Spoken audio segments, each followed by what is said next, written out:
Hey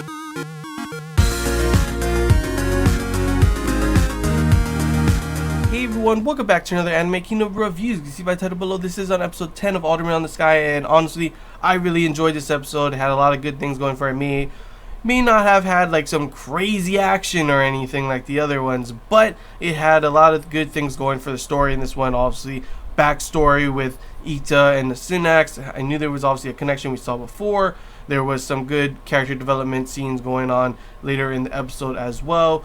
And of course, it also shows the introduction of a new enemy that Ita has to go against, and honestly, I am so hyped. I'm excited for that because it is, like, honestly, pretty damn crazy. We have the invincible lazy general going against the, unsleeping, what was his name? The unsleeping shining officer. Like, they are literally the complete opposites of each other. And honestly, we got this lazy guy who's like, oh, I don't want to do this, I don't do that. But, he finds the most efficient, easy way. While we have the unsleeping shining officer who pretty much, like, never sleeps. He's always working super hard. And they're both strategic, masterminds, and it'll be awesome to finally see. One of the big things I told you before that I enjoyed about this anime and I was excited for this anime was to see Ita showing his strategic prowess going against these other people, showing him commanding an army and something and doing some crazy ass shit that no one would have expected. And now to see that we'll be able to have like a huge kind of like a chess match, I guess, between Ita and this other guy, John, I think his name was. It excites me a lot to see how it's going to be done in these 3 episodes. Hopefully it's not rushed. There's only 3 episodes left in the season. That's why right now at the moment we are on episode 10. There's 13 episodes in the season. So hopefully everything is not rushed. I know there's still some stuff that may have been probably taken out in a lot of these episodes. But hopefully the action part, what I've been craving for, is not too rushed. I still want story. I'm not saying I'm the kind of person that only wants action.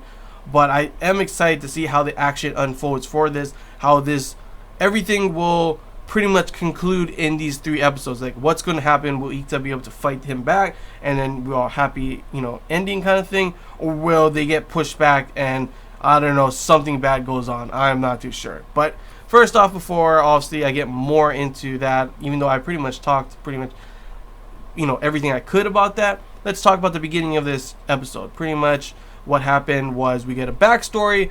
We saw before that Ita visited the Synax when he was younger, and this time we actually see him having interactions, having like a friendship with the chieftain, the current chieftain of the Synax, who we are now calling Nana. And it was honestly cute to see their kind of friendship together when they were younger and everything, having fun together. And it just sucks having to see, now everything that Ita has had to do was not really all his fault. Obviously, it's pretty much that asshole Safita, who I really want him to just die, honestly. Like, literally just let him die. He pisses me off already. He deserved to get his ass kicked. It's his fault, not Ita's fault, not anyone else's fault. I mean, there's a lot of officers, like, literally, I've already talked about this, and obviously we already know what the reasonings why all the officers, here are, idiots. But when they were trying to figure out what to do when the approaching army from the north was coming, they were like, oh no, what do we do? Should we retreat? We can't fight. We don't have enough people. And it's just like, holy crap. Are you kidding me? Like, are you seriously all that incompetent? Like, there's no way possible that the one guy who died before was the only one that was a competent, leader or something. Like, holy crap. It's honestly pretty damn sad to see that. Like, sure, I know the North has never been attacked before or anything like that. And, they have the whole environmental kind of thing to protect them, the mountains. How did that whole army get through the mountains, going up the mountain and down? What? How is that possible with their technology? They're not like the other empire who has like air balloons and stuff. They can't just fly over. So how did that work? Maybe they did have air balloons, actually. Who knows? Because obviously we know that they are helping. And we see in this episode that they planned everything. The hooded guys were a ghost squad, special ops, obviously. And they planned the whole holy war thing with the Synax, using the Synax. And obviously now they are using the nation to the north to come in and attack. Because if they do that and they take over, then it'll be like really bad for the Empire. So obviously you can see their plans. They've even sent, like I said before, the unsleeping shining officer has arrived and he's commanding pretty much the troops. So it's definitely like grave news, obviously, especially considering but the Empire has, had some already lost a lot of people in this current war against the Synax. So everything's already going bad, But before, also, like I talk about that, one cool thing and interesting thing about this episode was obviously Ita was super sad when he could not be able to save Kana. It was shown in the episode when she died. It was shown when he was talking to the other guy about his honor and what it means to him, and him not being able to make it to Kana really affected him. This time, luckily, he even says, "Oh, we needed this time." He was able to save Nana. You see Nana when she saw her, her village on fire. She would try and find her grandparents, which are dead. Tries to fight these guys, to which, of course, the officers decide, "Oh, she's a woman. Let's rape her." And luckily, these officers are idiots because obviously you can see they're fighting over, "I'm the superior officer. No, I'm the superior officer. I'm the one that should go first." Luckily, they were stupid and like that, and Ita and Yutori were able to get there and save her. Honestly, he thought Ita was going to get in trouble, not going to lie, because obviously they're like, why do we have to listen to a warrant officer? So I'm guessing that they were higher, in ranking. Maybe not. I'm not too sure. I'm pretty sure you don't talk to your higher rank like that. So it's got to be that they were higher ranking than him. And I expected after him beating up one of the guys, punching one of the guys, and, threatening them with a crossbow, that he would get in trouble. Luckily, he didn't, because that would be fucked up. I guess maybe at the moment everyone's just like happy that they won the war kind of thing, whatever about that. But overall, he was able to save her. Then, of course, like I said, the whole army is coming and everything. So what are they going to do? They decide, like seriously, like I said, the officers are stupid. They don't, they can't come with a plan. If Ita and Yutori wasn't there, they probably would not know what to do. Luckily, they do have a plan. Have everyone retreat while a small force stays to delay the approaching enemy, to which of course obviously it's Ita them, and what of course Ita has a plan to get the Synax to help as well, to which of course he ends up going to see Nana. Nana obviously, as you can see, does not recognize him at first, and it's pretty interesting.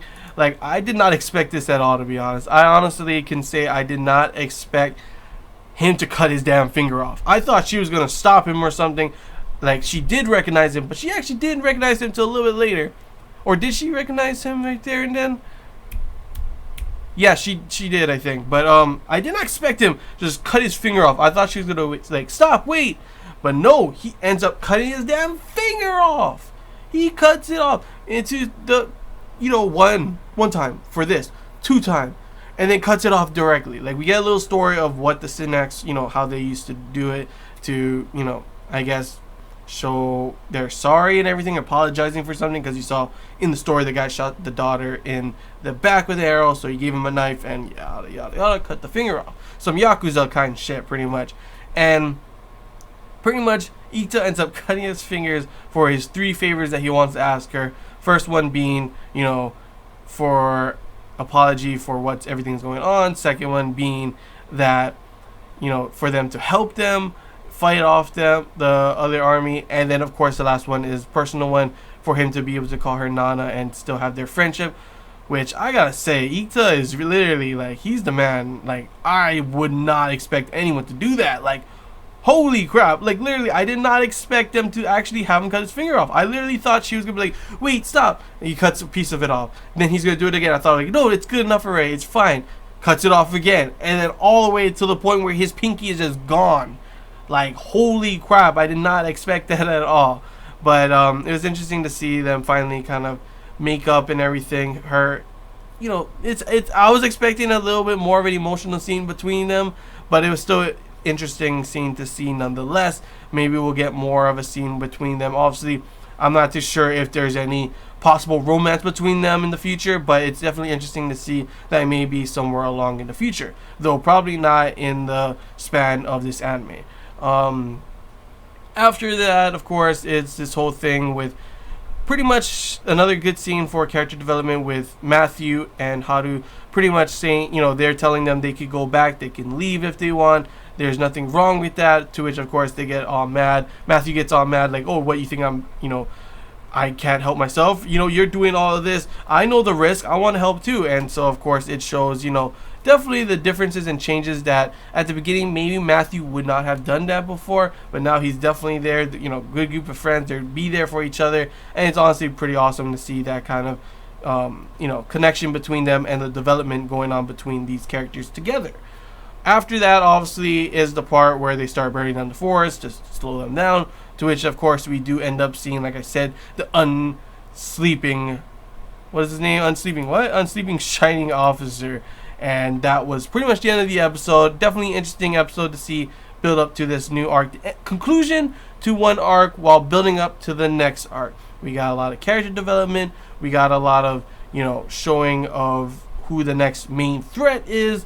And honestly, I'm definitely excited to see the approaching battles between the invincible lazy general and the unsleeping shining officer. It should definitely be a pretty interesting and awesome battle to watch, and I can't wait to see hopefully more story going on between other characters, character development and everything, because I do want to learn more about our characters and see, like I keep saying, I have enjoyed Ita, but the other characters not as much. Yutori a little bit more, but everyone else not really. I would love to see more of Nana and Ita as well. I'm not too sure if that's going to show up, but it should show a couple of scenes like that here and there. But yeah, that's all I really got to say, guys. Honestly, another good episode of this. I can't wait to see the next one. So yeah, hope you guys enjoyed this Anime Kingdom review. If you have any questions, feel free to comment below. There's anything I missed and you want to talk about, comment below as well. And if you did enjoy, don't forget to leave a like. And if you haven't already, feel free to subscribe for more content. It really does help the channel. And yeah, that's all I got to say, guys. So till next time, see ya.